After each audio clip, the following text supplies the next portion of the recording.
Subscribe कीजिए AHN news and entertainment channel पर और जुड़े रहिए हमारे साथ। Breaking news. तेलंगाना हुकूमत ने तेलंगाना में शदीद बारिश से अपनी जानों से हाथ धो बैठने वाले अफराद ख़ानदान को 5 लाख रुपये की एक्स ग्रेशिया देने का ऐलान किया। रियासत भर में कुल 50 की मौत हो गई है, जिनमें 11 का ताल्लुक हैदराबाद से है। तेलंगाना में बारिश से 5,000 करोड़ रुपए का नुकसान हुआ है।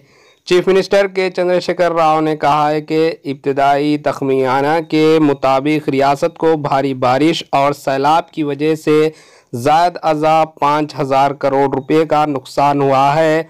इन्होंने रिलीफ और राहत कारी इक़दामात के लिए मरकज़ी हुकूमत से 1,350 करोड़ रुपए की माली मदद का मुतालिबा किया। इस सिलसिले में KCR ने वज़ीर आज़म नरेंद्र मोदी को एक खत भी लिखा। Bureau report AHN news.